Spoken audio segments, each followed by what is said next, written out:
spoke earlier about that and all that may come with a possible Biden run with his friend, Delaware Democratic Senator Chris Coons. Senator Coons are reporting that Vice President Biden may now not announce his candidacy until late April. How late is too late? I mean, if only in terms of donor support. Well, if there's anyone who can afford to wait a little bit longer before announcing, it's former Vice President Joe Biden. He's probably got a 98% name ID among Democratic primary voters, and he's got the strongest progressive record among anyone who's currently running or who could run. So I think it's fine if there's a couple more weeks between now and what I am hoping for, which is his announcement that he'll be running for president. Biden is reportedly considering choosing a running mate during primary season before the nomination is sealed up, perhaps even as he announces. Would that be a smart move in your opinion? I mean, it's been tried before. Well, it would certainly be a bold move to allow folks to know right from the beginning what a future Biden administration would look like. But there are lots of good potential running mates out there, those who are both already in the race and folks who are serving at as governors or senators or who have been candidates in previous cycles. So I don't know exactly what Joe's thinking is on this. My hope is that he's going to get in the race. He's going to run a bold and successful campaign, and he'll focus on the positives and on the future. And at some point, he'll have a running mate who I think will also inspire us. Certainly, the name that's being floated right now is Stacey Abrams. It's been reported that they met recently. You've known, I think, since she was in college. I'm wondering what you make of literally. I know she's been meeting with a lot of the candidates. What would she bring to a ticket, and do you think that's a wise idea for him to announce that at this stage and with her name? You know, Anderson, I'm torn because I'd love it for Stacey Abrams to run for the U.S. Senate and join me as a colleague. And I think a future Biden administration would be well served to also be certain that there's a Democratic majority in the Senate.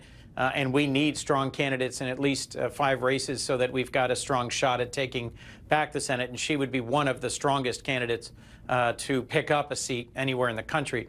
In terms of the other option reportedly being floated, Biden pledging to serve only 1 term, there's obviously, you know, with any candidate, concerns about age. There certainly is with Vice President Biden. Does that allay concerns? It also puts certainly more focus on who he picks as vice president. You know, I frankly have encouraged Joe to make it clear up front that he's got the energy and the determination to run for 2 terms, that he is fully capable of serving out 2 full terms as President of the United States. In the 2018 cycle, he campaigned in 24 states for, I think, 63 different candidates. He was the most in-demand candidate to help other candidates around the country, the most in-demand former office holder. He's someone who can fire up a crowd in virtually any state in the country and who appeals to millions of Americans from every possible background. And just finally, I know you were very close to Senator McCain. I wonder what your thoughts are as you see and hear the things that are being said by the president over the last several days.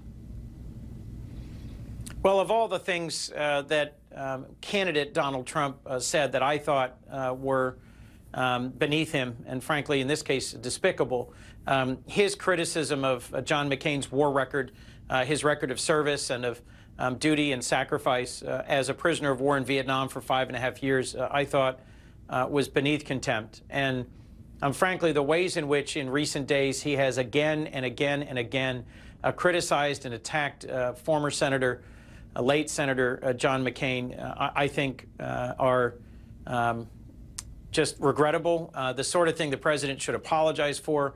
I am grateful for the firm and clear voice of my friend and colleague, Republican Senator Johnny Isakson of Georgia, who called him out directly and said the country deserves better than this. And I hope more of my colleagues will find their voice and will challenge the president for the ways in which he is disrespecting the memory of this honorable veteran who was a genuine war hero and a great colleague in the Senate.